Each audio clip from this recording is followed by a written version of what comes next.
रामनारायण बिडारी, यसपछि माननीय कालीबहादुर मल्ल।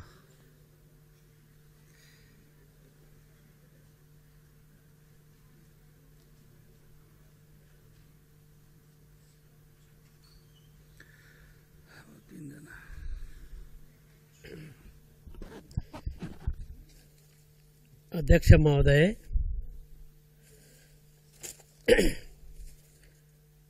हाम्रो देशमा आजसम्म कति धेरै लामो समय शासन गरे। कस्तो शासन गरे थियो भने के पनि नबनाउने, सबै चिज प्रयोग गर्ने। न सियो बनाउँछ, न मैले अहिले बोलिरहेको माइक बनाउँछ, न यो कार्पेट बनाउँछ, न मैले लगाएको कोट बनाउँछ। चाहिन चाहिँ जम्मै थोक चाहिने, बनाउन चाहिँ फिटिक्कै के पनि नबनाउने। त्यस्तो प्रकारको शासन व्यवस्था, त्यस्ता प्रकारका मन्त्री प्रधानमन्त्री भएर नकच्चरो तालले देश र जनताबाट उठेको कर र बाट तलब र भत्ता खाएर धिक्कारसँग बसेछन् भन्ने कुराको प्रमाण यही हो। अब बल्ल सुरु हुँदैछ। अब सुरु गर्ने एउटै कुरा के हो भने खेती गर्ने भने के हो? मनमा गर्ने खेतीलाई अंग्रेजीमा कल्चर भन्छन्, जमिनमा गर्ने खेतीलाई अंग्रेजीमा एग्रिकल्चर भन्छन्। मनभित्र राम्रो राम्रो कुरा खेती गर्यो भने अनि बाहिर भुइँमा राम्रा राम्रा कुराको खेती हुन्छ। मनमा नै दुष्ट्याइको खेती गर्यो भने बाहिर जमिनमा राम्रो कुरा चाहिँ नि हुन सक्दैन। यही सिद्धान्त अनुसार अहिले सरकारले ल्याएको जुन नीति तथा कार्यक्रम अन्तर्गतको प्राथमिकता र यो जुन सैद्धान्तिक कुरा छ त्यस सम्बन्धमा फेरि राम्रा कुरालाई राम्रो छ भनिरहनु परेन। त्यहाँ लेखेका जम्मै कुरा राम्रा छन्, ठिक छन्। अब नभएका कुरा या अलिकति व्याख्या गर्नुपर्ने कुरा, अलिकति प्राथमिकता दिनुपर्ने कुराहरू केही छन्। जस्तै उत्तरतर्फको सम्भावित सबै नाका चाँडै खोल्नुपर्ने चीनसँगको उत्तरी नाकाहरू, जसमध्ये छिट्टै एकदम चाँडै एकदम तत्काल खोल्नुपर्ने 3टा नाका, त्यो चाहिँ तत्काल खोल्नुपर्ने, यो काम तत्काल गरियोस्। यसले हिमाली भेगका जनता र नेपाल सिंगैको उत्थानको निम्ति काम गर्छ र वैकल्पिक व्यवस्थाका कारणले नाकाबन्दी जस्ता कुराबाट हामी जोगिन सक्छौं। पहाड, ठूला ठूला पहाड छ, बस्ती माथि डाँडा डाँडामा छ।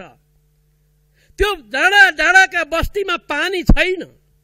लिफ्टिङ तरिका जुन छ त्यो पर्याप्त मात्रामा हुन सक्दैन। त्यसका निम्ति यसको पनि अलिकति उल्लेख छ। पहाडको डाँडाको टुप्पोमा बढेमा पानी भकारी बनाउने, बर्खाको पानी त्यहाँ जम्मा गर्ने, त्यो पानीलाई ट्रिटमेन्ट गर्यो भने पिउन पनि हुने। यदि ट्रिटमेन्ट गर्न सकिएन, राम्रो भएन भने खेती गर्न हुने, फलफुल खेती लगायतका त्यहाँका विभिन्न जडीबुटी खेतीपाती गर्न मिल्ने। अब तराईतिर गएर नदी नाला उहिले शासकले विदेशीसँग सम्झौता गरे भए पनि त्यो नदी त हाम्रो मुलुकमा छ नि। हो, तराईको कोशी नदीदेखि बागमतीसम्म जलमार्ग पनि हुने, ठूलो बडेमा नहर बनाउने, सिंचाई पनि हुने। सिंचाई कसरी गर्ने, जलमार्ग कसरी चलाउने, स्टिमरहरू भन्ने कुरालाई अनि नारायणीदेखि नारायणी नदीको पनि हुन्छ वीरगञ्जसम्म। त्यसै गरी अहिले चलिरहेको कर्णाली र महाकालीमा पनि त्यो काम हुन्छ। त्यसकारणले त्यो काम सरकारले गर्नुपर्ने। उत्तर र दक्षिणको सिमाना जोड्ने त्यस्तो प्रकारका कोरिडोरहरू जुन छन्, Kaligandaki corridor, Mahakali corridor, Koshi corridor लगायतका कोरिडोरहरूलाई बढीभन्दा बढी प्राथमिकता दिएर काम गर्नुपर्ने। कृषिलाई पहिलो प्राथमिकता, पर्यटनलाई दोस्रो प्राथमिकता र जलविद्युतलाई तेस्रो प्राथमिकता या सँगसँगै यो प्राथमिकताको रूपमा लग्यो भने यी तीनटा कामबाट आय आर्जन पनि हुने, रोजगारी पनि हुने। अघि कुरा आयो नि, यो देशका युवाहरू निर्यात गर्ने, यो देशका युवतीहरू निर्यात गर्ने देश, संसारको कमारा कमारीको देश भनेर चिनाउने, त्यो कुरा खतम पार्नको निम्ति यही तीनटा कुरामा कृषि, पर्यटन र जलविद्युतमा लगानी बढीभन्दा बढी गरेर आय आर्जन गर्न सक्ने, रोजगारी बनाउन सक्ने कुरा गर्ने। यसको निम्ति स्रोत संविधानले बताएको छ। निजी, सहकारी र सार्वजनिक तीनटै स्रोतबाट सार्वजनिक रूपमा ऋण उठाउने, अनुदान स्वीकार गर्ने इत्यादि गर्न सकिन्छ। यसको संरक्षण कसरी हुन सक्छ त जनताको भन्दा मौलिक हक सम्बन्धी हामीले कानून बनायौं। मौलिक हकको कानूनमा आवासको हक भनेको छ। अब नेपालमा कोही पनि छाप्रो नभएको वा वासस्थान नभएको मान्छे हुनु हुँदैन। त्यसको निम्ति स्वास्थ्य, शिक्षा, रोजगारी, शोषण विरुद्धको हक। शोषण कसरी भएको छ? बिहान सबेर गरिब उठ्ने, बेलुका अबेर गरिब सुत्ने, दिनभरि एकपछि अर्को अर्कोपछि अर्को काम गरिबले गर्ने, सम्पत्तिको मालिक चाहिँ शोषक मात्र हुने। यस्तो कुरा मिलेन नि भनेर कसैले भन्यो भने हेत्तेरी लाटा, यो त देउताको खेल, पूर्वजन्मको कमाई, कर्मको रेखा, भाग्यको खेल, काम जति गरिबलाई, कमाई जति शोषकलाई, यो त देउताले गरे भनेर उत्तर दिने पुराण लाएर हामी बाँचेर आयौं। त्यसलाई खतम पार्नको निम्ति शोषण विरुद्धको हक भनेर हामीले संविधानमा लेख्यौं। अब काम र कमाई कसरी वितरण गर्ने, उत्पादनका साधनहरूको वितरण कसरी गर्ने भन्ने कुरा ठेगान लागेपछि समाजवादतिर जान्छ। उत्पादनका साधन कसका कब्जामा, कामका कुरा कसका कब्जा, भाग कसका कब्जामा, यस प्रकारका स्वच्छ वातावरणको हक हामीले बताएका छौं। स्वा स्वा हुने गरी हिँड्न परेको छ, धुलै धुलो भएको छ। यसलाई एउटा शहरमा एउटा घर बनाउनेले दुईटा रुख रोप्नु हुँदैन। यति पनि यत्र रोस्टमार यसरी भन्नुपर्ने के सित्तै तलब खाएर बसे? घर जसले बनाउँछ, एउटा घर बनाउँछ, 1 करोड खर्च गरेर बनाउँछ, दुईटा रुख उसले रोप्दैन। नगरपालिकाले भन्दैन, सरकार पनि भन्दैन, जम्मै कंक्रिटको जंगल बनाउने। त्यसकारणले यो स्वच्छ वातावरणका निम्ति जुन प्रकारको मौलिक हकमा आएको छ, यो मौलिक हक हो। खाद्य सम्बन्धी हक, बाबा म के खाएर बाँचु, पशु भएको भए घाँस खाएर बाँच्थे, मान्छेको जुनी भयो के खाएर बाँचु भन्ने मान्छेको बारेमा हामीले नीति बनाउनु पर्दैन। त्यसकारणले बाल बालिकाको हक पनि हामीले मौलिक हकमा राख्यौं। बाल बालिकालाई कसरी हुर्काउने, बाल बालिकालाई कसरी पढाउने, बाल बालिकाहरूको चेतना वृद्धि कसरी गर्ने, उनीहरूलाई अहिलेको आधुनिक सांस्कृतिक कुराहरू कसरी अगाडि बढाउने भनेर हामीले ती मौलिक हकमा जे राख्यौं। मजदुरहरूको बारेमा सामाजिक सुरक्षाका कुरा गर्यौं। अब किसानका बारेमा हामी के गर्छौं?